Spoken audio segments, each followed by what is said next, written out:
kasih banyak-banyak kepada rakan-rakan Pakatan Harapan Sabah yang sudi menerima kami daripada muda, sudi menjemput kami bersama-sama pada malam ini. Saya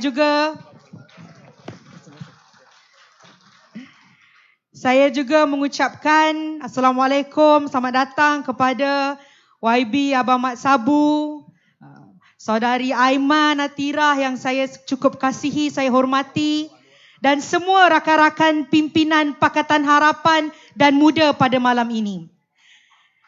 Tuan-tuan dan puan-puan, walaupun saya bukan orang Sabah, saya ni orang Johor, tetapi Sabah cukup istimewa di hati saya. Bukan apa, sebab sewaktu kami mula menubuhkan Parti Muda, Sabah adalah negeri pertama yang saya turun buat jelajah satu negeri untuk kita lihat, kita jumpa rakyat negeri Sabah dan kita tanyakan pada rakyat negeri Sabah apa yang mereka mahu untuk orang Sabah, apa yang mereka mahu untuk orang Malaysia. Saya ingat sewaktu saya turun ke Sabah bersama saudara Syarizal, bersama kawan-kawan pimpinan muda, saya ingat kami pergi ke satu pulau. Pulau ini adalah pulau terbesar dalam negara kita. Pulau Banggi. Tetapi walaupun pulau ini pulau yang terbesar, pulau ini pulau yang kaya dengan sumber, tetapi apabila saya sampai ke sana, saya cukup sedih, tuan-tuan dan puan-puan. Saya sedih kerana apabila saya sampai ke sana, saya lihat bagaimana begitu ramai anak-anak Sabah yang terpaksa hidup dalam keadaan yang tidak bermaruah. Rumah mereka usang.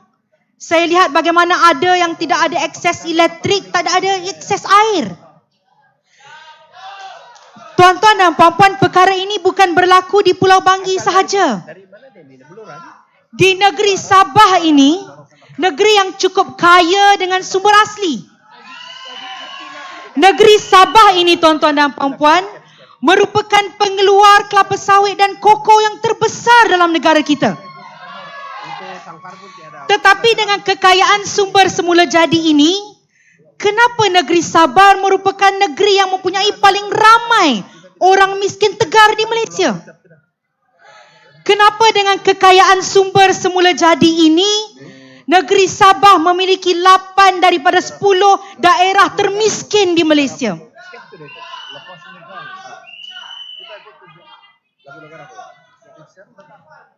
Tuan-tuan dan puan-puan, perkara ini menunjukkan benda ini bukan sebab Sabah tidak mampu untuk menjadi kaya. Tercorot di Malaysia kemiskinannya. Bukan kerana Sabah tidak mampu jadi kaya, tuan-tuan dan puan-puan. Tetapi kerana setelah hampir 60 tahun Sabah menjadi sebahagian daripada Persekutuan Malaysia, negara kita dipimpin oleh pemimpin yang korup, pemimpin yang pentingkan kuasa, pemimpin yang pentingkan harta. Sedangkan kalau pemimpin itu sayangkan rakyatnya, mereka akan fikir. Mereka fikir apa yang rakyat nak makan atas meja. Mereka fikir tentang bumbung rakyat atas kepala. Tetapi tidak, tuan-tuan dan puan-puan. Kita lihat bagaimana pembahagian pembangunan di dalam negara kita ini juga jauh daripada saksama, apatah lagi sama rata. Kita lihat bagaimana baru-baru ini Kerajaan Barisan Nasional mengumumkan bajet 50 bilion ringgit untuk projek MRT di Kuala Lumpur. 50 bilion ringgit ni, tuan-tuan puan-puan, hanya untuk projek MRT sebanyak 50 kilometer.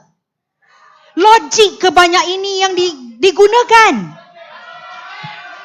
Sedangkan kalau nak dibandingkan, bajet 50 bilion ini dengan bajet negeri Sabah jauh bezanya.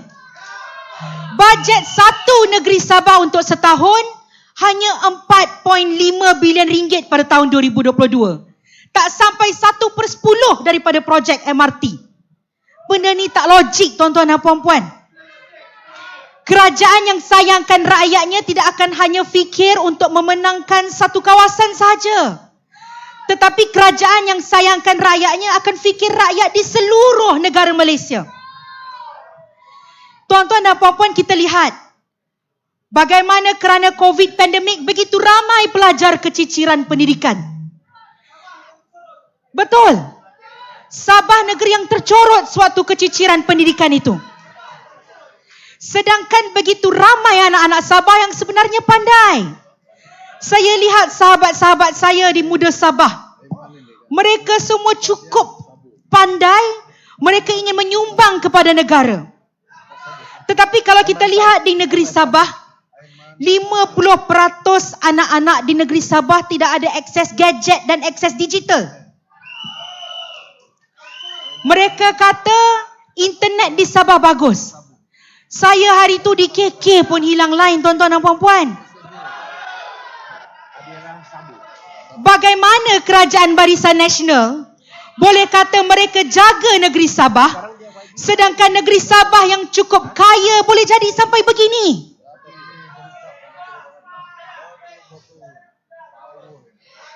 Sebab itu tuan-tuan dan puan-puan, semua habis. Sebab itu tuan-tuan dan puan-puan, bila kita sebut tentang pilihan raya kali ini, satu benda saya setuju dengan Datuk Seri Zahid Hamidi. Saya tak pernah setuju dengan dia. Tapi satu benda saya setuju. Saya setuju bahawa pilihan raya kali ini adalah mother of all general elections. Tetapi dia ibu segala pilihan raya bukan kerana kita nak selamatkan orang-orang yang korup. Tetapi ia adalah ibu segala pilihan raya kerana kita perlu pulangkan kembali kemenangan dan mandat rakyat pada 2018 yang telah dirampas oleh pemimpin yang korup, pemimpin yang tamak, pemimpin yang tak peduli pasal rakyatnya. Jadi tuan-tuan dan puan-puan, dengan kesedaran itulah Muda ingin bersama dengan rakan-rakan Pakatan Harapan. Kerana kita percaya bahawa Pakatan Harapan adalah sebuah komponen parti yang akan menjaga rakyat negara Malaysia.